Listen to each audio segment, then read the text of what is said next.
Hey everyone, Howie Fisher from Fisher's Flies. Thanks for checking in. Today I'm going to be tying up a nice little extended body midge pattern. Could also double it as a little winter stone, whatever you'd like to imitate this with.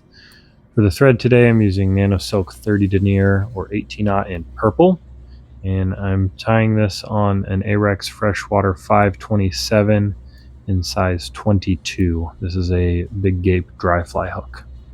And I'm going to snip my Nano Silk off using my Resin Stinger scissors. Super great for small patterns like this. So I'm going to get started with my thread right behind the hook eye and make a small base. I'm using Flexi-Floss in micro purple. This is a new leg material from Fulling Mill. And this is really what I'm using to make that extended body.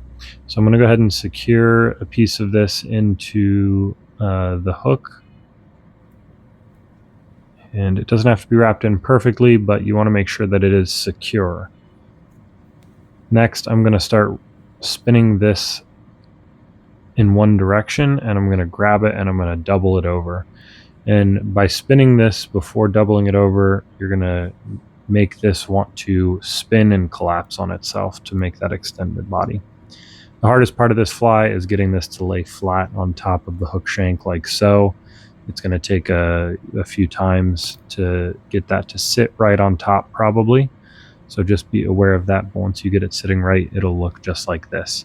So a nice little extended body that'll even have a little bit of segmentation in it. But once you've got it from there, the rest of this fly is pretty simple, pretty standard for a midge dry fly. So I'm going to cut my excess material off. Then I'm grabbing ultra dry yarn in purple also from Fulling Mill. This is a really nice pre-treated poly yarn. I highly recommend it if you haven't used it yet. So I'm going to grab a strip. I'm going to cut myself off a 1.5 inch, 2 inch piece to use for a couple flies.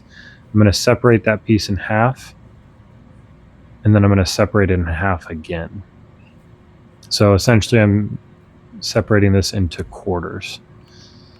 And I'm going to use this as the wing material. You don't need a lot because this is a size 22. So I'm just going to tie this so that this material is kind of angling out of the back of each side to look like wings.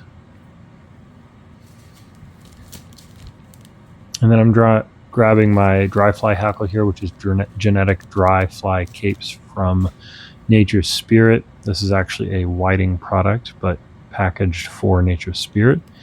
I'm going to grab a tiny piece of neck feather. These are great for one fly, but they're also great for small flies like this. They are the smallest feathers on the neck. So they are a little bit cumbersome to handle, but if you have yourself a good pair of tweezers or pliers, that should make good, easy work of them. So I'm going to strip a couple fibers off the bottom to make an easier tie-in point. And then I'm going to bring my thread to right behind the eye. I'm going to grab my Hackle pliers here. These are great for this kind of stuff. These are from Stonfo. I believe they're called the Elite Hackle pliers. I highly recommend you check them out. So then I'm just going to wrap this hackle forward to where I want it, capture my hackle with my thread, and then go ahead and snip that excess hackle free. Lastly, I'm going to go ahead and whip finish. Going to give this 3 or 4 turn whip finish and snip my thread free.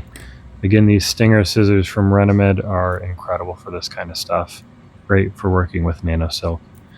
I'm going to cut the fibers off of the bottom side of this on the hackle feather to help this to sit a little bit flatter on the water. I'm going to hit this with a little bit of Solarez bone dry and make sure that nothing comes undone. Just a little bit is all you need, especially on a size of dry this small. And then I'm going to cure it, and I'm going to snip these wings to length. I'm going to do it about the length of the body. But there you have it. This is a nice little extended body midge pattern. Tie them up, fish them, let me know what you think.